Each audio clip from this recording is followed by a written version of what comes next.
Hello everyone, कैसे हैं सभी लोग। डियर स्टूडेंट्स, आज के इस वीडियो में लेकर आ गया हूं आपके लिए क्लास 9 साइंस का जो फिजिक्स का फर्स्ट चैप्टर है मोशन। इस चैप्टर के बारे में हम बात करेंगे और इस चैप्टर को बहुत ही अच्छी तरीके से हम समझने की कोशिश करेंगे। यहाँ पर बहुत सारी चीज़ें हैं जो आप पहली बार पढ़ेंगे क्लास 9th में आने के बाद, जैसे कि आपने कभी वेलोसिटी का नाम नहीं सुना था, डिस्प्लेसमेंट का नाम आपने नहीं सुना, एक्सेलरेशन क्या होता है, स्केलर क्वांटिटीज़, वेक्टर क्वांटिटीज़ ये सभी क्या होती हैं, इक्वेशन ऑफ मोशन ये सभी क्या चीज़ें होती हैं। तो पहली बार आप इसे शायद सुन रहे होंगे क्लास 9th में आने के बाद, तो इन सभी चीज़ों को हम क्लियर कर देंगे इस वीडियो में। ये वीडियो बहुत ज़्यादा इंपॉर्टेंट होने वाला है आप सभी के लिए, और मुझे नहीं पता कि इस वीडियो का कितना ज़्यादा लेंथ होगा, क्योंकि मैं कुछ प्लानिंग करके नहीं बना रहा हूँ इस वीडियो को। तो कोशिश करेंगे चीज़ों को समझाने की, कम समय में आपको अच्छी इन्फॉर्मेशन और अच्छा आपको एक्सपीरियंस देने की। सो डियर स्टूडेंट्स, यहाँ पर सबसे पहले हमें समझना है कि मोशन क्या होता है। अगर हमें यही नहीं पता होगा कि मोशन क्या होता है, तब तो पढ़ने का कोई फायदा ही नहीं है इस चैप्टर को। यहाँ पर डियर स्टूडेंट्स, हमें सबसे पहले मोशन के बारे में समझना है कि मोशन क्या होता है और मोशन के अंदर कौन कौन सी इंपॉर्टेंट चीज़ें होती हैं। देखिए, चैप्टर अपने आप में बहुत ज़्यादा आसान है, इंटरेस्टिंग है, लेकिन अगर आपने किसी वजह से स्कूल में इसको नहीं समझा, आप एब्सेंट थे, टीचर ने ठीक से नहीं पढ़ाया या फिर आपका मन नहीं था, तो आज आप इस चीज़ को अच्छी तरह समझ लेंगे यहाँ से। तो मैं चाहता हूँ कि आप अपनी कॉपी पेन निकाल लें, नोटबुक निकाल लें और तैयार हो जाए मेरे साथ इस चैप्टर को यहाँ पर समझने के लिए। तो चलिए guys, without wasting any time इस वीडियो को स्टार्ट करते हैं।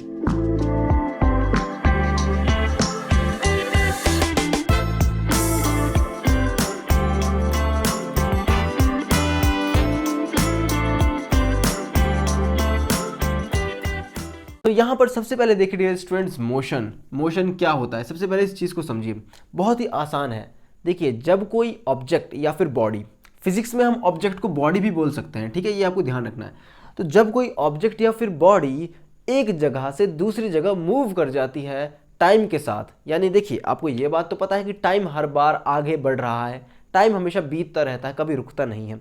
तो समय के साथ जब चीज़ अपनी पोजीशन को एक पॉइंट से दूसरे पॉइंट पर ले जाती है, या फिर एक बॉडी एक पॉइंट से दूसरे पॉइंट पर मूव कर जाती है, तो हम कहते हैं कि उस बॉडी ने मोशन किया है। So what is motion? Motion is when a body change its position over time. समय के साथ जब एक बॉडी अपनी पोजीशन चेंज कर लेती है, तो इसको हम बोलते हैं फिजिक्स की भाषा में मोशन। अब यहाँ पर मेरी बात ध्यान से सुनो। मान लो यहाँ पर ये मार्कर था, ठीक है, इसको लेट से हम यहाँ पर बना देते हैं पॉइंट ए, ठीक है, और ये हमारा पॉइंट बी और ये है हमारा पॉइंट सी। एग्जाम्पल के लिए समझिए, एग्जाम्पल बहुत अच्छा भी आपको समझाने की। सो यहाँ पर देखिए, मान लीजिए मेरे पास ये मार्कर है, ये पहले था ए पॉइंट पर, ठीक है, या फिर इसे ऐसा खड़ा कर देते हैं, ए पॉइंट पर हमारा मार्कर था, 2 सेकंड बाद ये आ गया बी पॉइंट पर, ठीक है, और 10 सेकंड बाद आ गया सी पॉइंट पर। तो आप देख सकते हैं कि इस मार्कर ने यहाँ से यहाँ पर मोशन किया है 2 सेकंड के अंदर, यहाँ से यहाँ किया है 10 सेकंड के अंदर। टाइम चाहे कितना भी लगा हो, लेकिन इस मार्कर ने कहीं ना कहीं अपना मूवमेंट तो किया है, एक जगह से दूसरी जगह चला गया है समय के साथ। और जब मैं वीडियो बना रहा हूँ और आप इस वीडियो को देख रहे हैं, तो अपने आसपास भी आप देखिए चीज़ें मूव कर रही होंगी और हम भी मूव कर रहे हैं इधर उधर, ठीक है। तो समझ रहे हैं, समय के साथ जब बॉडी अपनी पोजिशन चेंज कर लेती है, उसे हम बोलते हैं मोशन।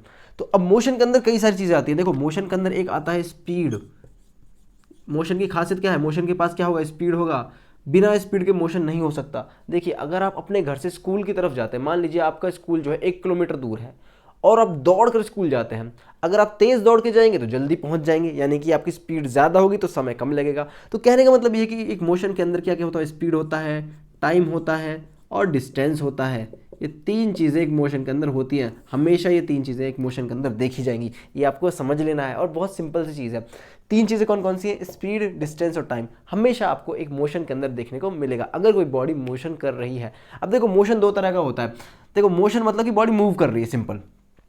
अब यहाँ पर एक कंडीशन आती है रेस्ट वाली, कि बॉडी समय के साथ अपनी पोजीशन चेंज नहीं कर रही, तो हम कहेंगे कि वो बॉडी कोई मोशन नहीं कर रही, यानी कि वो बॉडी रेस्ट पे है। आपसे कई बार पूछ लेता है कि रेस्ट क्या होता है। मतलब कि जब एक बॉडी समय के साथ अपनी पोजीशन चेंज ना करे, तो उसे बोल देते हैं कि हम वो बॉडी रेस्ट में है। बाकी अगर कोई बॉडी मूव कर रही है, तो हम कह रहे हैं कि मोशन हो रहा है। तो मेरी बात आपको समझ आ गई है। ये आपको याद रखना है, स्पीड, डिस्टेंस और टाइम, तीनों चीज़ें इन्वॉल्व होती हैं जब कभी मोशन हो रहा होता है। देखिए, मैं आपको इस चैप्टर को कुछ इस तरीके से पढ़ा दूंगा कि जो आपका फिजिक्स वाला पोर्शन है वो स्ट्रांग होते चला जाए, क्योंकि प्रीवियस जो क्लास 8 थी ना, उसमें मैंने फोर्स वाला चैप्टर पढ़ाया था और बच्चों को बहुत अच्छा लगा था। तो मैं कोशिश करूँगा कि चीज़ें आपको अच्छी तरह समझ आएँ, आपका बेस मजबूत हो और आप competitive exams as well as in your board exams अच्छे मार्क्स गेन करें। सो डियर स्टूडेंट्स, यहाँ पर मैंने आपको बात बता दी कि स्पीड, डिस्टेंस, टाइम होता है। बॉडी मूव कब करती है, कैसे करती है? बॉडी मूव तो यहाँ पर मैंने आपको मोशन के बारे में बता दिया है, ठीक है। ये आपको समझ आ गया होगा कि मोशन क्या होता है। कोई बात नहीं यार, डिजिटल बोर्ड नहीं, अदरवाइज हम हाथ से साफ कर रहे हैं आज। यहाँ पर एक चीज़ आती है motion in straight line, motion along straight line. अब स्ट्रेट लाइन क्या है, देखिए यहाँ पर इस चीज़ को समझे डियर स्टूडेंट्स। एक कई बार कॉम्पिटिटिव एग्जामिनेशन में क्वेश्चन बनता है कि सबसे सिंपलेस्ट जो मोशन है वो कहाँ पर हो सकता है, तो आपको बताना है स्ट्रेट लाइन का जो मोशन होता है वो simplest form of motion exhibit करता है, यानी कि उसके पास सिंपलेस्ट फॉर्म ऑफ मोशन होता है। सिंपलेस्ट फॉर्म ऑफ मोशन क्या होता है, motion along straight line. Straight line, इस वर्ड को पकड़िए, स्ट्रेट लाइन। स्ट्रेट लाइन यानी कि एक लाइन के अलोंग मोशन होगा। सो एग्जाम्पल के लिए मान लीजिए कि जब आप स्कूल जाते हैं और जो रोड है वो सीधा है, रोड कैसा होता है, सीधा होता है ना रोड। तो इसमें जो आपकी बस है, यहाँ पर ये आपकी बस है, मेरी ड्राइंग अच्छी नहीं है, ओ भाई बस नहीं बनेगी मेरे से, तो ये आपकी बस है, ठीक है, ये इस डायरेक्शन में मूव कर रही है। तो ये आपकी बस है, ये इस डायरेक्शन में मूव कर रही है। तो रोड पे बस कैसे मूव कर रही है, स्ट्रेट लाइन में, एक सीधी लाइन में। जब कोई बॉडी मूव करती है तो हम कहेंगे कि यहाँ पर मोशन इन स्ट्रेट लाइन देखा जा रहा है। अब यहाँ पर मेरी बात ध्यान से सुनना, इस मोशन इन स्ट्रेट लाइन का एक और नाम होता है जिसको बोल देते हैं वन डायमेंशनल, 1D, या फिर one dimensional motion, one dimensional motion. ये इंपॉर्टेंट है बच्चों, वन डायमेंशनल मोशन भी बोला जाता है इसको। कॉम्पिटिटिव एग्जामिनेशन में पूछ सकता है कि मोशन अलोंग स्ट्रेट लाइन को और क्या बोला जाता है, आपको बोला वन डायमेंशनल मोशन। यानी कि ये बस जो है वो सीधा सीधा मूव कर रही है एक लाइन पे, एक सीधा रास्ता है इसका, एक सीधा पाथ है। तो ऐसे मोशन को हम बोलते हैं मोशन इन स्ट्रेट लाइन। अब देखो यहाँ पर एक चीज़ आ सकती है कि मोशन कई तरह से हो सकता है, ऐसा नहीं हमेशा स्ट्रेट लाइन पे होगा, कई सारी पॉसिबिलिटीज़ है, लेकिन सबसे सिंपलेस्ट जो है उसमें वो है मोशन इन स्ट्रेट लाइन। अब होने को ये भी हो सकता है कि मैं इस मार्कर को, देखो मेरे प्यारे बच्चों, इसका एक एग्जाम्पल लीजिए। अब मैंने एक एग्जांपल दे दिया आपको, सीधा जा रहा है, मोशन हो रहा है, ठीक है। एक एग्जांपल स्कूल बस का हो गया, वो स्ट्रेट लाइन था। स्ट्रेट लाइन जो है वो इस डायरेक्शन में हो सकती है एक्स एक्सिस पर, वो वाई एक्सिस पर भी तो हो सकती है। मतलब कि बॉडी जो है एक स्ट्रेट लाइन होनी चाहिए, बस इस चीज़ को समझिए। सो इस चीज़ को समझिए, मेरे पास ये मार्कर है, ठीक है। अब हम वाई एक्सिस में इस मोशन को देखेंगे, ये मेरे पास मार्कर है, नीचे गिरा, यानी कि एक सीधा एक डायरेक्शन है, सीधी एक लाइन है, तो ये भी तो एक स्ट्रेट लाइन हो गई ना।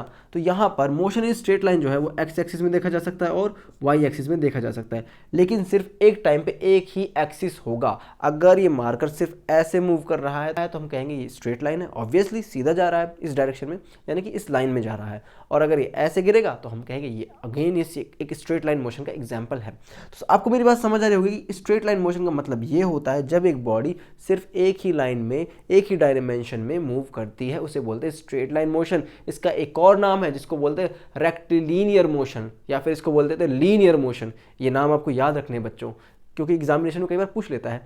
तो ये आपको समझ आ गया होगा। अब यहाँ पर मेरे प्यारे बच्चों एक बात देखो, यहाँ पर मैं आपको थोड़ा सा डिस्टेंस का फंडा बता देता हूँ, डिस्टेंस और डिस्प्लेसमेंट का। आपने सुना होगा वर्ड, ये डिस्प्लेसमेंट क्या होता है। चलिए गाइस थोड़ा सा देख लेते हैं कि डिस्टेंस और डिस्प्लेसमेंट क्या होता है, अभी आपको थोड़ा सा क्लियर। सो यहाँ पर इसको समझिए, मैं यहाँ पर बहुत ज़्यादा बोर्ड को भरना नहीं चाहता कि आप टेक्स्ट को देखें और उसको पढ़ते रहें, रटते रहें, ऐसा नहीं है। आप चीज़ों को समझिए, क्योंकि समझना इज़ इंपॉर्टेंट। तो यहाँ पर मैंने डिस्टेंस का एक पॉइंट बनाया है। देखिए डिस्टेंस क्या होता है, जब एक बॉडी समय के साथ मूव करती है, जितना डिस्टेंस वो ट्रैवल करती है उस टाइम के अंदर, उसे हम बोलते हैं डिस्टेंस। यानी कि जितना ज़्यादा उसने पाथ कवर किया है, सिंपल क्या कवर किया है, पाथ कवर किया है, उसे हम बोल देंगे डिस्टेंस। यानी कि मान लीजिए यहाँ पर एक पॉइंट, यहाँ पर हम पॉइंट बनाएंगे, यहाँ पर पॉइंट है ये वाला ए, यह है पॉइंट बी, यह है पॉइंट सी। देखो ध्यान से समझो, अभी रात के 2 बज रहे हैं और 2 बजे मैं इस वीडियो को रिकॉर्ड कर रहा हूँ, तो मैं भी चाहता हूँ कि आप भी थोड़ा सा ध्यान से इस वीडियो को देखें, क्योंकि बहुत मेहनत से वीडियो बन रहा है ये वाला। तो यहाँ पर देखो हमारे पास मान लो एक बॉडी है ये वाला, ठीक है। ये बॉडी जो है पहले ए पॉइंट पे था, इसने थोड़ा सा मोशन किया और ये आ गया बी पॉइंट पर। कहाँ गया बच्चों, बी पॉइंट पर। अब देखो ये जो डिस्टेंस था ए से बी तक, इसको लेट से हमने मान लिया 20 मीटर। कितना मीटर है, 20 मीटर। और इसको इस दर पहुँचने में लगा 3 सेकेंड। कितना सेकेंड लगा, 3 सेकेंड, एग्जाम्पल के लिए, ठीक है। तो ये जो बॉडी था ये 3 सेकेंड के अंदर 20 मीटर डिस्टेंस ट्रेवल किया। तो यहाँ पर देखो 3 सेकेंड के अंदर जो इसने पाथ कवर किया है वही इसका डिस्टेंस है। तो पाथ कितना कवर किया, यहाँ से ए से बी के बीच में डिस्टेंस कितना था, 20 मीटर। तो पाथ कितना कवर किया इसने, 20 मीटर। तो इसका डिस्टेंस कितना आ गया, 20 मीटर। वहीं पर ये जो बॉडी है, मान लो ये फिर इसका मन किया मैं तो और आगे जाऊँगी, ये बॉडी जो है मतलब ये ऑब्जेक्ट जो है बोल रहा है मैं तो और आगे जाऊँगा, मैं यहाँ नहीं रुकूंगा। तो ये ऑब्जेक्ट जो है सी पॉइंट पर आ गया। अब यहाँ पर भी मान लो इसका ये डिस्टेंस जो था 20 मीटर था, 20 मीटर, ठीक है। ये यहाँ पर आ गया सी पॉइंट पर। पहले कहाँ आया था, बी पॉइंट पर, ए से बी पर आया, फिर बी से चला गया सी पर। अब यहाँ पर एक क्वेश्चन आता है कि टोटल डिस्टेंस कितना कवर किया। 20 मीटर ए से बी तक। अब देखो ए सी, ये लाइन कहाँ तक, ये लाइन देखो ए से लेकर सी तक, ए सी मैथ्स तो आपने पढ़ा होगा। तो ए सी का मतलब क्या है यहाँ पर, ए बी प्लस में B C, A B plus में बी सी। अब यहाँ पर देखो ए बी का डिस्टेंस कितना है 20 मीटर, 20 मीटर ए बी का डिस्टेंस हो गया। बी सी का डिस्टेंस कितना है बच्चों 20 मीटर अगेन। तो ये टोटल कितना हो गया, ये 40 मीटर इसका टोटल डिस्टेंस आ गया जो इसने कवर किया है। और मान लो फिर ये जो हमारी बॉडी थी सी पॉइंट पे आने के बाद वापस आ गई बी पॉइंट पर, मान लो आ गई वो वापस बी पॉइंट पर आ गई, अगेन इसने कितना डिस्टेंस ट्रेवल किया 20 मीटर। तो टोटल अगर आपसे कोई पूछता है कि बॉडी पहले ए से बी पॉइंट पर गई, बी से फिर सी पॉइंट पर गई, सी से फिर वापस बी पॉइंट पर आ गई, इसने टोटल डिस्टेंस कितना किया है, ये वाला भी तो ऐड हो जाएगा इसमें, समझ रहे हो मेरी बात। तो टोटल इसमें मान लो 20 और कर लिया, तो टोटल अब कितना हो गया 60 हो गया। ये क्या बात हुई भाई, मतलब कि बॉडी जो है वो कवर कर रही है पाथ, जो भी पाथ वो कवर करेगी किसी टाइम के अंदर। डियर स्टूडेंट्स, यहाँ पर टाइम आप ऐसा मत समझिए, यहाँ पर टाइम टी ही रखिए, टाइम का मतलब time is equal to T seconds, ठीक है। टाइम का कोई वैल्यू मतलब मत रखिए, कुछ भी टाइम हो, हमें क्या लेना उससे, हमें डिस्टेंस पढ़ना है। तो यहाँ पर देखिए पहले बॉडी ए से बी तक कितना ट्रैवल किया 20 मीटर, बी से सी तक कितना किया 20 मीटर, वापस सी से बी पर आ गई भाई वो, अब कितना हो गया 20 मीटर, टोटल कितना हो गया बच्चों 60 मीटर। अब समझो डिस्प्लेसमेंट, डिस्प्लेसमेंट जो होता है ये क्या होता है, ये डिस्टेंस ही होता है, लेकिन इसका एक डायरेक्शन होता है, इसका एक डायरेक्शन होता है। मेरे कहने का मतलब ये है कि देखो अगर हम सिर्फ सिंपल डिस्टेंस की बात करते हैं तो वो सीधा एक मूवमेंट है, टोटल जो पाथ को कवर किया जाता है किसी बॉडी के द्वारा। अगर कोई बॉडी काफ़ी समय तक इधर जाए फिर इधर जाए फिर इधर जाए उधर जाए तो टोटल हम काउंट कर लेते हैं, उसको हम उसका डिस्टेंस बोल देते हैं। लेकिन डिस्प्लेसमेंट का कहानी सुनना क्या खासियत है, ध्यान से देखो, यहाँ पर मैं इसको रब कर देता हूँ, यहाँ इसको दोबारा से समझेंगे। सो यहाँ पर डिस्प्लेसमेंट के बारे में हम बात कर रहे थे। वैसे मैंने पूरा टॉपिक पढ़ा दिया था, कैमरा अचानक से बंद हो गया और ये वीडियो मैंने देखा कि कितना रिकॉर्ड हुआ है तो सिर्फ वहीं तक का था जो हम छोड़ो।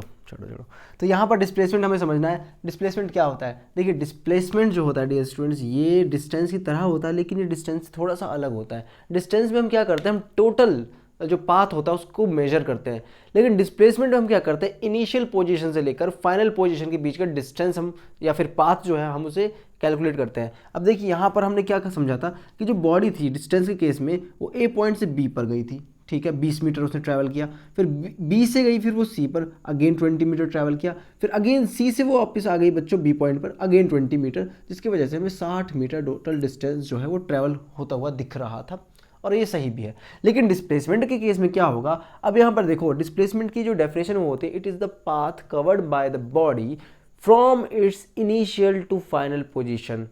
इनिशियल पोजीशन से लेकर जो फाइनल पोजीशन के बीच का जो पाथ होता है उसे हम डिस्प्लेसमेंट बोलते हैं। अब देखो यहाँ पर इनिशियल पोजीशन क्या थी, हमारी पॉइंट ए था और हमारी बॉडी फाइनली कौन से पॉइंट पर आ गई है, इनिशियल पॉइंट से लेकर फाइनल पॉइंट के बीच का जो पाथ होता है उसे बोलते हैं डिस्प्लेसमेंट। अब देखिए हमारी बॉडी ने स्टार्ट किया था ए से, हमारी बॉडी गई थी फिर बी पर, बी से गई थी वो सी पर और सी से वापस आई बी पर, तो फाइनली वो आई कहाँ पे, आई तो बी पर ना। तो टोटल डिस्टेंस यहाँ से ए और बी के बीच का कितना है 20 मीटर, तो डिस्प्लेसमेंट यहाँ पर 20 मीटर आ जाएगा। आपको मेरी बात समझ आ रही है, नहीं आई मुझे पता है, कोई बात नहीं। देखिए कहने का मतलब ये है कि अगर मैं कहूँ कि आपकी अम्मी आपकी मदर जो है आपको घर से भेजती हैं दुकान पर दाल लाने के लिए, घर से दुकान पर भेजती हैं दाल लाने के लिए और आप बड़े आज्ञाकारी बच्चे की तरह जाते हो दुकान पर, और मान लीजिए घर से दुकान का जो डिस्टेंस है वो 200 मीटर है, कितना है बच्चों 200 मीटर है, ठीक है। तो आप क्या करेंगे, घर से जाएंगे दुकान पर, ठीक है, 200 मीटर ट्रैवल किया, अगेन दुकान से आएंगे घर पर 200 मीटर और ट्रैवल हो गया, 200 मीटर जाने में 200 मीटर आने में। तो आपसे कोई पूछता है कि टोटल डिस्टेंस आपने कितना ट्रैवल किया, तो आप क्या बोलेंगे, आप बोलेंगे 400 मीटर, क्योंकि 200 मीटर आपको जाने में लगा था और 200 मीटर आने में लगा था। लेकिन अगर आपसे कोई पूछ ले कि आपने डिस्प्लेसमेंट कितना किया, तो डिस्प्लेसमेंट का केस क्या होगा कि आपकी इनिशियल पोजीशन क्या थी, घर थी, और फाइनल पोजीशन क्या थी, देखो घर से गए दुकान और दुकान से वापस आ गए घर, तो फाइनल पोजीशन क्या है, आप तो वहीं है ना जहां आप थे, मतलब घर से गए थे और घर पर ही वापस आ गए, तो आपका डिस्प्लेसमेंट कितना हो गया, इस केस में 0 हो गया, ठीक है। तो इस केस में आपका 0 डिस्प्लेसमेंट हो गया। तो डिस्प्लेसमेंट क्या है, इनिशियल पोजीशन से और फाइनल पोजीशन के बीच का जो डिस्टेंस होता है किसी ऑब्जेक्ट का जो मूव करता है उसे डिस्प्लेसमेंट बोला जाता है। तो फाइनल और इनिशियल जो पोजीशन है उनके बीच का डिस्टेंस ही डिस्प्लेसमेंट है। अब यहाँ पर देखिए डिस्प्लेसमेंट जो है एक वेक्टर क्वांटिटी है, कैसी क्वांटिटी, वेक्टर, एक वेक्टर क्वांटिटी है, ठीक है। वेक्टर क्वांटिटी क्या होती है अभी मैं आपको बताऊंगा, छोड़ो, बस याद रखो वेक्टर क्वांटिटी अभी के लिए। और हाँ, डिस्टेंस और डिस्प्लेसमेंट में एक खासियत क्या है, दोनों की जो यूनिट है ना वो सेम है। डिस्प्लेसमेंट को भी हम मीटर्स में मेज़र करते हैं और जो हमारा ये डिस्टेंस था उसको भी मीटर में मेजर करते हैं, तो यहाँ पर यूनिट तो सेम है एटलीस्ट। डिस्प्लेसमेंट का जो मतलब टाइप ऑफ हम बोल सकते हैं क्वांटिटी है वो वेक्टर है, और हमारी डिस्टेंस जो है वो स्केलर क्वांटिटी है, स्केलर। अब ये क्या होते हैं स्केलर और वेक्टर, मैं आपको थोड़ी देर में क्लियर करूंगा, कोई बात नहीं। तो ये आपको समझ आया डिस्टेंस और डिस्प्लेसमेंट का। अब यहाँ पर देखिए, एक मोशन होता है यूनिफॉर्म मोशन, एक होता है non uniform motion. Uniform, uniform क्या होता है, जैसे कि आपने देखा होगा आपके स्कूल में आपको यूनिफॉर्म पहनाई जाती है। यूनिफॉर्म क्यों पहनाई जाती है, ताकि आप सभी एक जैसे लगे, सभी बच्चों का लगे हाँ ये सभी स्टूडेंट्स हैं। तो यूनिफॉर्म का काम क्या होता है, सभी को एक जैसा करना। अब यहाँ पर हम बात कर रहे हैं यूनिफॉर्म मोशन की। अब यूनिफॉर्म मोशन में क्या चीज़ सेम रहेगी मैं आपको बताऊंगा। देखो, यूनिफॉर्म मोशन क्या होता है, एक ऐसा मोशन जिसमें एक ऑब्जेक्ट ट्रैवल करता है equal distance in equal interval of time, यानी कि इक्वल टाइम में इक्वल डिस्टेंस ट्रैवल करता है। Here the object travel equal distance in equal interval of time, ठीक है, इक्वल इंटरवल ऑफ टाइम। अब मेरी बात ध्यान से सुनो मैं क्या कह रहा हूँ। मान लो ये हमारे पास एक पॉइंट है ए, ये पॉइंट है यहाँ पे अगेन पॉइंट है बी, कोई पॉइंट है यहाँ पे बी, फिर यहाँ पे पॉइंट आ गया मान लो कोई सी, ठीक है। अब देखो मेरे प्यारे बच्चों, मैं आपसे क्या कह रहा हूँ, यहाँ पर जो ऑब्जेक्ट है, मान लो कोई बॉडी है वो मूव कर रही है, ए से गई वो बी पर 10 सेकंड के अंदर, 10 सेकंड वो टाइम ले रहा है, और ए से बी का डिस्टेंस है मान लो यहाँ पर 100 मीटर, ठीक है, 100 मीटर। और फिर अगेन वो 10 सेकंड के अंदर, 10 सेकंड के अंदर फिर 100 मीटर चली, यानी पहले 10 सेकंड में वो 100 मीटर मूव कर रही है, अगले 10 सेकंड में वो 100 मीटर मूव कर रही है, उससे अगले 10 सेकंड में मान लो वो 100 मीटर मूव कर रही है, और तो 100 मीटर यहाँ पर भी वो मूव कर रही है 10 सेकंड में, ठीक है, 10 सेकंड में, और अगले 10 सेकंड में अगेन वो 100 मीटर मूव कर रही है। मतलब कि हर 10 सेकंड में वो बॉडी बराबर डिस्टेंस ट्रैवल कर रही है। टाइम कितना है फिक्स कर दिया हमने 10 सेकंड, हर 10 सेकंड में वो बॉडी 100 मीटर ट्रैवल कर रही है डिस्टेंस। तो यहाँ पर क्या है, इक्वल इंटरवल ऑफ टाइम में इक्वल डिस्टेंस ट्रैवल हो रहा है, यानी कि टाइम तो वही है 10 सेकंड, और डिस्टेंस भी अगला जो आगे आ रहा है वो भी 100 मीटर है, चेंज नहीं हो रहा, ना कम हो रहा है ना ज़्यादा। तो इक्वल इंटरवल ऑफ टाइम में कोई बॉडी जब इक्वल डिस्टेंस ट्रेवल करती है तो ऐसे मोशन को हम बोलते हैं यूनिफॉर्म मोशन। और यूनिफॉर्म मोशन में जो स्पीड होता है बच्चों, जो स्पीड होता है ये कैसा होता है, कांस्टेंट होता है, कांस्टेंट होता है। स्पीड कैसा होता है, कांस्टेंट होता है यूनिफॉर्म मोशन में। आपको मेरी बात समझ आ रही होगी। मान लो देखो, यहाँ पर मैंने टाइम लिया 10 सेकंड, यहाँ पर आप 1 सेकंड ले सकते हो, 2 सेकंड ले सकते हो, जितना सेकंड लेना चाहो ले सकते हो, और डिस्टेंस भी आप कितना भी ले सकते हो, लेकिन वो सेम होना चाहिए। यानी कि 1 सेकंड में कोई बॉडी 10 मीटर चल रही है तो अगले सेकंड में भी वो बॉडी 10 मीटर चलनी चाहिए, उससे अगले सेकंड में भी वो बॉडी 10 मीटर चलनी चाहिए। अगर कोई बॉडी 10 सेकंड के अंदर 5 मीटर चल रही है तो अगले 10 सेकंड के अंदर भी 5 मीटर चलनी चाहिए, यानी कि जो डिस्टेंस और टाइम है वो सेम रहने चाहिए, और यानी कि वो body equal interval of time में इक्वल डिस्टेंस ट्रैवल कर रही है। आई होप आपको समझ आ गया होगा। अब यहाँ पे देखिए नॉन यूनिफॉर्म में, नॉन यूनिफॉर्म मोशन समझ आता है सिंपल, इसका अपोजिट होगा यूनिफॉर्म का। यहाँ पर क्या होगा, ऑब्जेक्ट ट्रैवल तो करेगा लेकिन अनइक्वल डिस्टेंसेस ट्रैवल करेगा इक्वल इंटरवल ऑफ टाइम में। यानी कि यहाँ पर क्या हो रहा है, बॉडी जो है उसका टाइम तो सेम है। मान लो एक बॉडी है वो 10 सेकंड में 100 मीटर चलती है, और उससे 10 सेकंड में वो 5 मीटर चलती है, और अगले 10 सेकंड में वो 2 मीटर चलती है, और उससे अगले 10 सेकंड में वो 1000 मीटर चलती है। तो यहाँ पर जो डिस्टेंस है ना वो अनइक्वल है। जैसे हम यहाँ पर यूनिफॉर्म में देख रहे थे ना कि हर 10 सेकंड में 100 मीटर चल रही है, यहाँ पर नॉन यूनिफॉर्म में वो डिस्टेंस जो है वो बदलते जा रहा है। ठीक है, टाइम तो सेम है लेकिन वो बदलते जा रहा है, कौन, डिस्टेंस। तो यहाँ पर जो डिस्टेंस होता है वो कैसा होता है, अनइक्वल। कॉम्पिटिटिव एग्जामिनेशन में पूछ लेता है कि नॉन यूनिफॉर्म मोशन में क्या चीज़ अनइक्वल होती है, आपको बताना है अनइक्वल डिस्टेंस होता है, टाइम तो यहाँ पर इक्वल ही होता है। ठीक है, अब यहाँ पर नेक्स्ट चीज़ देखिए, स्पीड। स्पीड क्या होता है, कोई भी ऑब्जेक्ट जब ट्रैवल करता है उसकी कुछ ना कुछ स्पीड होती है, ये तो आपको पता है ना। स्पीड कम ज़्यादा हो सकती है जब कोई ऑब्जेक्ट मोशन कर रहा होता है। तो इसका जो हम देसी भाषा में या फिर सिंपल समझें तो वो क्या है, डिस्टेंस कवर्ड। डिस्टेंस को कवर किया जाता है पर यूनिट टाइम में, यानी कि डिस्टेंस डिवाइडेड बाय टाइम ये आपको स्पीड दे देगा। डिस्टेंस डिवाइडेड बाय टाइम आपको स्पीड दे देगा। कहने का मतलब ये है कि मान लीजिए आपका नाम है रोहन, और रोहन जो है उसका जो स्कूल है उससे 1000 मीटर दूर पड़ता है, तो उसके स्कूल का डिस्टेंस कितना है, 1000 मीटर, और रोहन अपने स्कूल पहुंच जाता है सिर्फ 10 सेकंड में, 10 सेकंड में। तो टोटल डिस्टेंस कितना है, 1000, टाइम कितना लेता है रोहन, 10 सेकंड। तो इसको अगर हम डिवाइड करते हैं तो यहाँ पर स्पीड निकल के आ जाएगी कितनी, 100 मीटर पर सेकंड। ठीक है, ये बात आई समझ में कि डिस्टेंस डिवाइडेड बाय टाइम क्या देता है, speed. Distance divided by time क्या देता है, स्पीड। ठीक है, समझनी है ये बात, याद रखनी है, ये आपको याद होगा वैसे। एक होता है एवरेज स्पीड। अब एवरेज स्पीड में क्या होता है कि टोटल डिस्टेंस लिया जाता है, उसको टोटल टाइम से डिवाइड कर दिया जाता है बस। एग्जाम्पल के लिए रोहन जो है इसके और इसके घर के बीच का जो डिस्टेंस है, इसके और इसके घर के बीच का जो डिस्टेंस है वो स्कूल से मान लो पड़ता है 200 मीटर। बहुत पास में रह रहा है रोहन स्कूल के, इसको स्कूल बहुत प्यारा है, इसलिए घर के इसलिए स्कूल के पास ही इसने घर ले लिया। तो रोहन के घर से लेकर उसके स्कूल का डिस्टेंस कितना है, 200 मीटर। तो रोहन स्कूल से घर पहुंच जाता है मान लो सिर्फ 10 सेकंड में। सिर्फ 10 सेकंड में रोहन स्कूल से घर पहुंच जाता है। लेकिन रोहन जो है वो शरारती बच्चा है, वो घर तक नहीं रुकता, वो घर से चला जाता है प्लेग्राउंड में, अपने वहाँ का जो प्लेग्राउंड होता है। प्लेग्राउंड जो है इसका पड़ता है इससे 500 मीटर दूर, और प्लेग्राउंड जाने में इसको मान लीजिए टाइम लगता है 60 सेकंड, 60 सेकंड्स। ठीक है, तो यहाँ पर टोटल डिस्टेंस कितना ट्रैवल कर रहा है रोहन, 200 मीटर तो कर रहा है स्कूल से घर के लिए, और 500 मीटर कर रहा है घर से प्लेग्राउंड के लिए। तो टोटल डिस्टेंस यहाँ पर कितना हो गया, 200 प्लस 500 कितना हो गया बच्चों, 700 हो गया ना। और यहाँ पर टोटल टाइम कितना हो रहा है, 10 सेकंड उसको लग रहे थे स्कूल से घर जाने में। ठीक है, 10 सेकंड। और जो आपका ये रोहन है, और घर से प्लेग्राउंड जाने में कितने लग रहे थे, 60 सेकंड, यानी टोटल 70 सेकंड लग रहे हैं। अगर इसको हम डिवाइड करें तो यहाँ पर आ जाएगा 10 मीटर पर सेकंड। तो इस तरीके से स्पीड होता है, स्पीड का कॉन्सेप्ट होता है। तो स्टूडेंट्स इस वीडियो को मैं यहीं पर ख़त्म करूँगा। वेलोसिटी वगैरह हम नेक्स्ट वीडियो में देखेंगे, क्योंकि थोड़ा मेरा फ़ोन जो है वो हीट हो गया, उसकी वजह से वो बार बार बंद हो रहा है, वीडियो रिकॉर्ड नहीं हो पा रही है।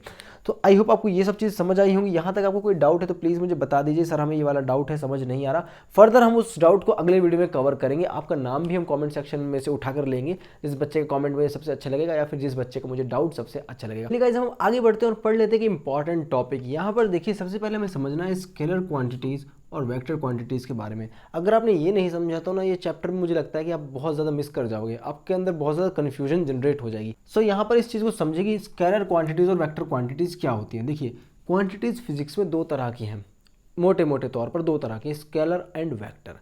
अब स्केलर क्वांटिटी के अंदर क्या होता है, देखो ये स्केलर क्वांटिटीज़ ऐसी क्वांटिटीज़ होती हैं जिनको डिस्क्राइब करने के लिए या फिर जिनको एक्सप्रेस करने के लिए सिर्फ हमें मैग्नीट्यूड की ज़रूरत पड़ती है। यहाँ पर ओनली मैग्नीट्यूड इज रिक्वायर्ड। अभी मैग्नीट्यूड क्या है बताऊंगा, मैग्नीट्यूड इज रिक्वायर्ड, मतलब कि इनको एक्सप्रेस करने के लिए सिर्फ मैग्नीट्यूड चाहिए होता है। अभी मैग्नीट्यूड क्या होता है, मैग्नीट्यूड अगर मैं सिंपल समझाना चाहूँ आपको तो एक मैथमेटिकल वैल्यू हो, न्यूमेरिकल वैल्यू हो, उसे बोल देते हैं मैग्नीट्यूड। जैसे मान लो मैं कहूँ मेरा वज़न जो है 50 किलो है, my weight is 50 kg example के लिए। तो यहाँ पर इसमें मैग्नीट्यूड कहाँ है, जो मैथ वाला वैल्यू है ना, ये जो न्यूमेरिकल वैल्यू है, यही इसका मैग्नीट्यूड है। मास के अंदर जो मैग्नीट्यूड है वो कितना है, 50 किलोग्राम। यानी कि कितना है, 50 किलोग्राम। यानी कि देखो हमारी क्वांटिटी क्या है, किलोग्राम, कितनी है, 50 किलोग्राम। आई मेरी बात समझ में। इसको एक्सप्रेस हमने किससे किया, सिर्फ इसके मैग्नीट्यूड से। मान लो आपका वज़न है 80 किलोग्राम, वैसे होगा नहीं, तो यहाँ पर हमारा मैग्नीट्यूड कितना है बच्चों, 80। मान लो इसके देखो एग्जाम्पल बहुत सारे स्केलर क्वांटिटीज़ के मैं बताऊंगा एग्जाम्पल कौन से, लेकिन ऐसी यूनिट्स, ऐसी क्वांटिटीज़ जिनको सिर्फ उनका मैग्नीट्यूड बताता है, जिनको समझाने के लिए, जिनको एक्सप्रेस करने के लिए सिर्फ मैग्नीट्यूड ही काफ़ी होता है, उसे हम बोलते हैं स्केलर क्वांटिटीज़। तो स्केलर क्वांटिटीज़ जो होती हैं, इनको डिफाइन करने के लिए, एक्सप्रेस करने के लिए सिर्फ मैग्नीट्यूड की ज़रूरत होती है।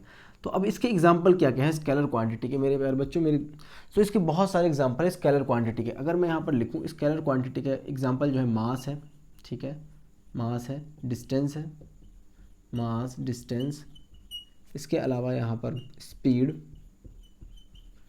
मास डिस्टेंस स्पीड टाइम, ठीक है, मास डिस्टेंस स्पीड टाइम, इसके अलावा यहाँ पर, इसके अलावा एनर्जी भी हो सकता है, एनर्जी।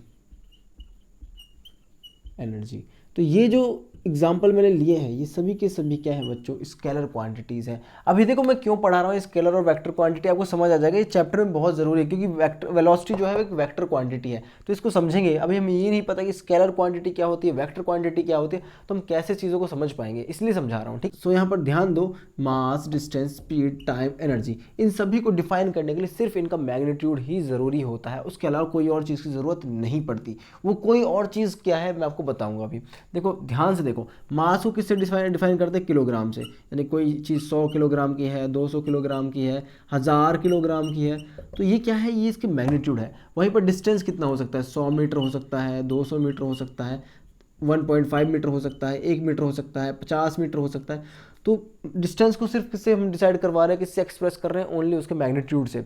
उसके अलावा स्पीड जो हो सकती है, मान लो किसी ऑब्जेक्ट की 10 है, 20 है, 30 है, एग्जाम्पल कुछ भी ले लो। टाइम जो है मान लो 10 सेकंड है, 20 सेकंड है, 5 सेकंड है, 8 सेकंड है, तो ये इसका मैग्नीट्यूड है। उसके अलावा एनर्जी जो है मान लो 100 जूल, 200 जूल, तो यहाँ पर ओनली हम सिर्फ उसके मैग्नीट्यूड से उस क्वांटिटी को डिस्क्राइब कर पा रहे हैं। ऐसा फिजिक्सिस्ट जो होते हैं, फिजिक्स वाले साइंटिस्ट, उन्होंने बताया, मैंने नहीं बताया, ठीक है। तो ऐसी क्वांटिटीज़ जिनको एक्सप्रेस करने के लिए सिर्फ मैग्नीट्यूड की ज़रूरत पड़ती है, उन्हें बोलते हैं स्केलर क्वांटिटीज़, ठीक है। अब आएगी बात वेक्टर क्वांटिटी की। वेक्टर क्वांटिटी को डिस्क्राइब करने के लिए एक और पैरामीटर की ज़रूरत पड़ती है। मैग्नीट्यूड की ज़रूरत तो पड़ती ही है। पहली चीज़ क्या है, मैग्नीट्यूड। मैग्नीट्यूड मैग्नीट्यूड मैग्नीट्यूड क्या होता है, न्यूमेरिकल वैल्यू। उसके अलावा यहाँ पर ज़रूरत पड़ती है डायरेक्शन की। किसकी ज़रूरत पड़ती है, डायरेक्शन की। मतलब कि मैग्नीट्यूड और डायरेक्शन, दो चीज़ों की ज़रूरत पड़ती है जिन क्वांटिटीज़ को एक्सप्रेस करने के लिए उन्हें बोलते हैं हम vector quantities. So vector quantities क्या होती है, ऐसी क्वांटिटीज़ होती है जिनको एक्सप्रेस करने के लिए यहाँ पर ज़रूरत पड़ती है उनके मैग्नीट्यूड की, उसके अलावा डायरेक्शन की। अब यहाँ पर ध्यान दो, मैं क्या समझाना चाहता हूँ, देखो इसको एक बार रब कर देते हैं। तो मैंने क्या बोला, डायरेक्शन और मैग्नीट्यूड दोनों चीज़ों की ज़रूरत पड़ती है। यहाँ पर जो ये आपका वेक्टर है, इसके लिए क्या ज़रूरत पड़ती है, डायरेक्शन प्लस में मैग्नीट्यूड। अब इंटरेस्टिंग चीज़ आएगी, देखना।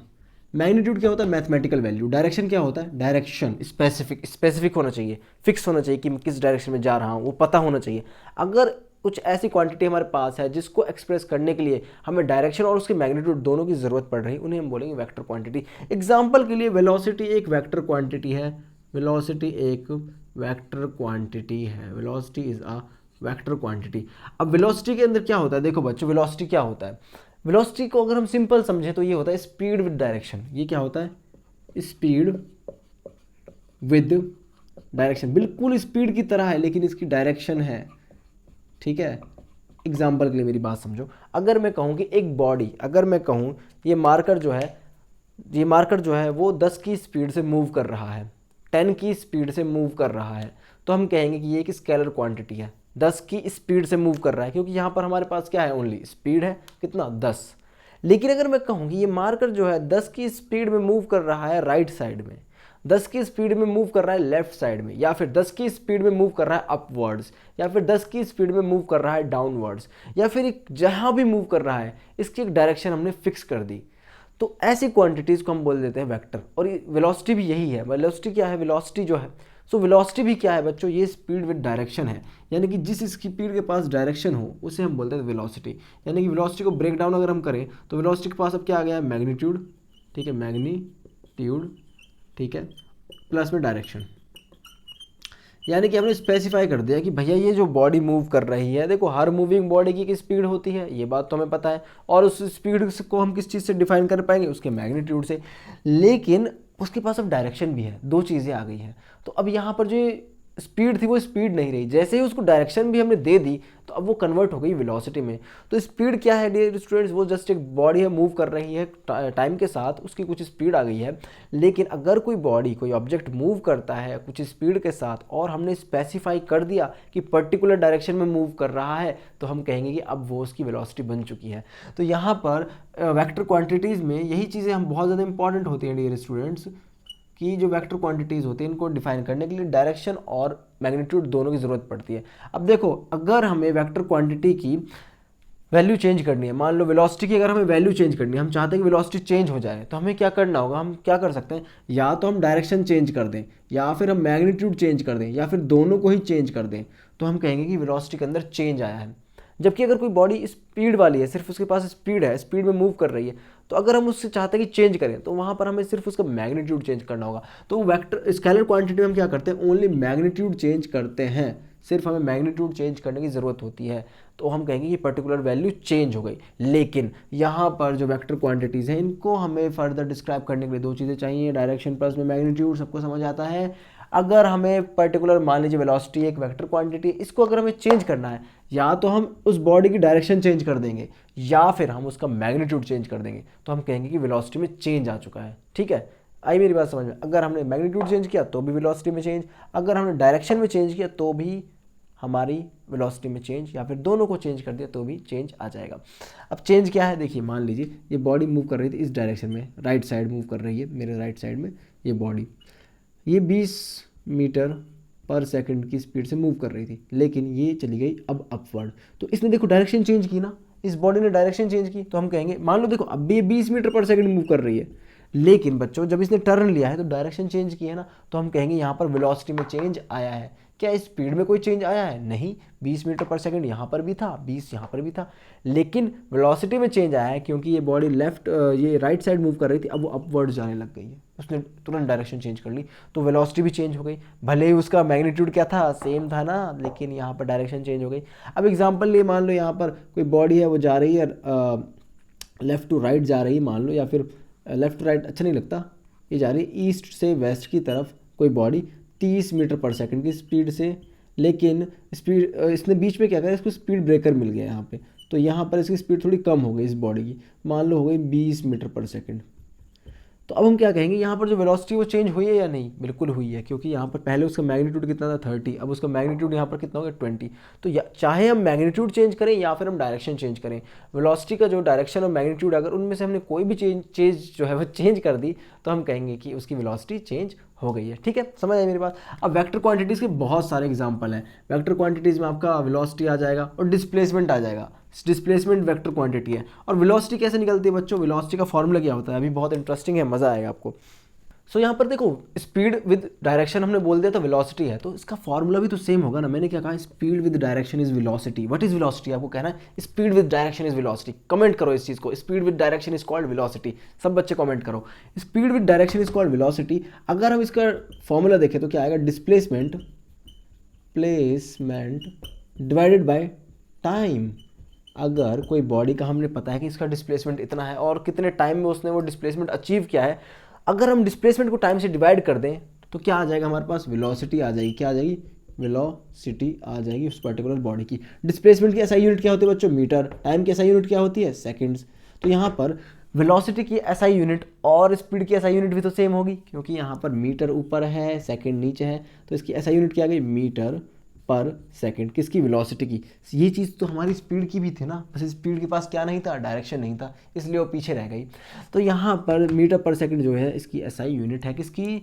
वेलोसिटी की। और वेलोसिटी का फॉर्मूला क्या है? Displacement divided by time. Displacement क्या होता है? किसी बॉडी का वो डिस्टेंस ट्रेवल करना इनिशियल और फाइनल पोजीशन के बीच होगी। पहली बार पढ़ रहे हैं, थोड़ा थोड़ा कम समझ आएगा, लेकिन इसको बार बार पढ़ते रहेंगे तो क्लियर होता जाएगा। अब यहाँ पर देखिए, रेट चेंज ऑफ वेलोसिटी। अगर हम वेलोसिटी का रेट चेंज कर दें, बाकी जो ये वेक्टर क्वांटिटीज़ है बहुत सारे इसके एग्जांपल्स हैं, आपको पता होने चाहिए, जैसे कि आपका प्रेशर हो गया, फोर्स हो गया, ये वेक्टर क्वांटिटीज़ हैं। डिस्प्लेसमेंट हो गया, वेलोसिटी हो गया, एक्सीलरेशन हो गया, ये सभी के सभी आपके क्या हैं बच्चों? वेक्टर क्वांटिटीज़ हैं। इसके अलावा ग्रेविटी जो है वो भी आपकी वेक्टर क्वांटिटी है। अब बच्चों को लग रहा होगा सर ने पता नहीं क्या क्या बोल दिया, बट ये आपको याद रखना है। इनको डिस्क्राइब करने के लिए मोशन और उनकी मैग्नीट्यूड दोनों की ज़रूरत पड़ती है। अब यहाँ पर देखिए, rate change in velocity. Velocity का अगर हम रेट चेंज करें, रेट चेंज का मतलब क्या होता है? टाइम से डिवाइड कर देना। अगर मैं कहूँ रेट चेंज इन डिस्टेंस, यानी कि डिस्टेंस को डिवाइड करना है हमें, टाइम से। अगर मैं कहूँ रेट चेंज इन वेलोसिटी, यानी कि वेलोसिटी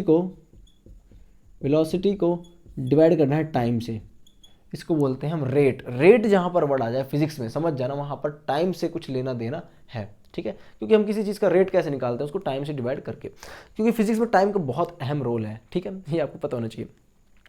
नाउ यहाँ पर देखिए, रेट चेंज ऑफ वेलोसिटी का रेट चेंज क्या होता है? इसका एक अगर हम सिंपल भाषा में समझे ना, इसका आंसर आता है एसिलरेशन। अगर आपसे कोई कहे व्हाट इज एसिलरेशन, आपको कहना है रेट चेंज ऑफ वेलोसिटी। अब मैं समझाऊंगा कि एसिलरेशन क्या होता है, घबराने की जरूरत नहीं है, बिल्कुल समझा दूंगा अच्छी तरह से। अब रेट चेंज ऑफ वेलोसिटी देखिए कैसे निकलता है, ये फॉर्मूला बहुत इंपॉर्टेंट है। एसिलरेशन को डिनोट करते हैं हम ए से। A is equal to, a जैसा लग नहीं रहा, अब लग रहा है, a is equal to final velocity को हम डिनोट करते हैं वी से, माइनस यू मतलब initial velocity divided by time. यानी कि हमारे पास फाइनल क्या वेलोसिटी है किसी ऑब्जेक्ट की और स्टार्टिंग में वो कितनी थी वेलोसिटी, अगर हम उसको डिवाइड कर दें कि इन दोनों के बीच का जो चेंज आया था उससे, उस टाइम से। देखो मेरे प्यारे बच्चों, मैं क्या समझाना चाहता हूँ, एक्सेलरेशन क्या होता है। देखो समझो मेरी बात, ध्यान से सुनो। ये जो बॉडी है ये, इसकी कुछ ना कुछ वेलोसिटी होगी, ये मान लो इस डायरेक्शन में जा रहा है तो इसकी कुछ ना कुछ वेलोसिटी है। स्टार्टिंग में इसकी वेलोसिटी थी 1 मीटर पर सेकंड, बहुत धीरे धीरे जा रहा था, लेकिन धीरे धीरे इसकी स्पीड बढ़ गई, बहुत ज़्यादा वेलोसिटी बढ़ गई इसकी, और ये पहुंच गया 10 मीटर पर सेकंड पे, ठीक है। और इसने जो चेंज आया है इसकी वेलोसिटी में वो आया 3 सेकंड के अंदर। तो यहाँ पर देखो स्टार्टिंग में हमारी वेलोसिटी कितनी थी बच्चों, 1 मीटर पर सेकंड एग्जाम्पल के लिए, और फाइनली हमारी वेलोसिटी कितनी हो गई यहाँ पर 10 मीटर पर सेकंड, ठीक है। टाइम इन दोनों के बीच में कितना लगा, 3 सेकंड, 3 सेकंड। तो यहाँ पर अगर हम इसका एक्सेलरेशन निकालें तो कैसे निकलेगा, स्टार्टिंग में कितना था 1 मीटर पर सेकंड ऐसे जा रही थी, और 3 सेकंड के अंदर इसकी वेलोसिटी कितनी होगी फाइनली 10 मीटर पर सेकंड। एग्जाम्पल के लिए बता रहा हूँ, ध्यान से सुनो। अब देखो फाइनल वेलोसिटी कितना है हमारे पास, 10 है, 10 माइनस इनिशियल हमारे पास कितना था 1, फाइनल माइनस इनिशियल होता है इसमें, फाइनल माइनस इनिशियल। फाइनल हमारे पास कितनी 10, इनिशियल हमारे पास कितनी थी 1, और डिवाइड बाय टाइम, टाइम कितना 3 सेकंड। तो 10 में से एक गया, कितना बचा 9 डिवाइड बाय 3, अगर मैं इसको काटूँ तो कितना आ जाएगा 3। और इसकी ऐसा यूनिट क्या होती है एक्सेलरेशन की, इसकी ऐसा यूनिट होती है मीटर पर सेकंड स्क्वायर, मीटर पर सेकंड स्क्वायर। तो यहाँ पर इसकी ऐसा यूनिट आ गई मीटर पर सेकंड स्क्वायर, ये इंपॉर्टेंट है, इसकी ऐसा यूनिट क्या होती है मीटर पर सेकंड स्क्वायर। तो एक्सेलरेशन क्या हुआ, एक्सेलरेशन हुआ रेट चेंज इन वेलोसिटी, यानी वेलोसिटी में जो चेंज आया। अब देखो इसका मतलब क्या है, तो इस चीज़ को समझ लेते हैं कि एक्सेलरेशन एक्चुअल में क्या होता है। मान लीजिए मेरे पास ये मार्कर था, ये स्टार्टिंग में कितना मूव कर रहा था बच्चों, इसकी इनिशियल वेलोसिटी जो थी, इनिशियल यानी कि शुरुआती वेलोसिटी, वो कितनी थी 1 मीटर पर सेकंड, और फाइनली वो कितना पहुंच गई 10 मीटर पर सेकंड पर। तो देखो अगर हम इस चीज़ को सोचें कि ये कैसे हुआ होगा, 3 सेकंड के अंदर, मान लो यहाँ पर ये स्टार्टिंग में बहुत स्लो था, लेकिन अचानक से स्पीड बढ़ गई इसकी। तो आप देख सकते हैं कि इसकी स्पीड जो स्टार्टिंग में थी, इसकी वेलोसिटी जो स्टार्टिंग में थी, सॉरी मैं बार बार स्पीड बोल रहा हूँ, वेलोसिटी बोलना चाहता हूँ, तो इसकी वेलोसिटी जो है स्टार्टिंग में जो थी 1 मीटर पर सेकंड से सीधा 10 मीटर पर सेकंड हो गई 3 सेकंड के अंदर। यानी कि इसने इसकी जो वेलोसिटी उसके अंदर एक चेंज आया है, इसके अंदर एक चेंज आया है, कितने सेकंड में, 3 सेकंड में। तो स्टार्टिंग से इसकी स्पीड, so स्टार्टिंग में वेलोसिटी कम थी, फाइनली तेज़ हो गई। तो यहाँ पर एक्सेलरेशन यही हमें बताता है कि अगर कोई बॉडी का एक्सेलरेशन, हम एग्जांपल ले मान लो 10 मीटर पर सेकंड स्क्वायर है, तो इसका मतलब क्या है कि वो स्टार्टिंग में 10 मीटर पर सेकंड की वेलोसिटी से इंक्रीज होगी। सो यहाँ पर एक्सेलरेशन को ध्यान से समझे, मैं क्या समझाना चाहता हूँ। देखो यहाँ पर मान लो ये एक बॉडी है, ये जो है 1 सेकंड में 10 मीटर चलती है, तो इसकी वेलोसिटी कितनी आ गई 10 मीटर पर सेकंड, इसकी वेलोसिटी आ गई। और अगले सेकंड में मान लीजिए अब, और मान लीजिए इस बॉडी का जो एक्सेलरेशन है वो है 2 मीटर पर सेकंड स्क्वायर, ये हमें दे दिया किसी ने। मतलब कि देखो स्टार्टिंग में इसने 10 मीटर ट्रैवल किया था इस बॉडी ने, अब हमें पता है कि इसका जो एक्सेलरेशन है वो 2 मीटर पर सेकंड स्क्वायर है। अब इससे क्या मतलब है, एक्सेलरेशन 2 मीटर पर सेकंड स्क्वायर होने से क्या मतलब है, इसका मतलब ये है कि 1 सेकंड में वो बॉडी 10 मीटर ट्रैवल करी, उससे अगले सेकंड में बच्चों वो कितना ट्रैवल करेगी, इसका प्लस, यानी कि 2 मीटर पर सेकंड आगे बढ़ जाएगी, यानी वो चली जाएगी सीधा 12 मीटर पर सेकंड पे। उससे अगले सेकंड वो कितना जाएगी, देखो यहाँ पर कितना 2, यानी इसके अंदर 2 और ऐड हो जाएगा, यानी 14 मीटर पर सेकंड।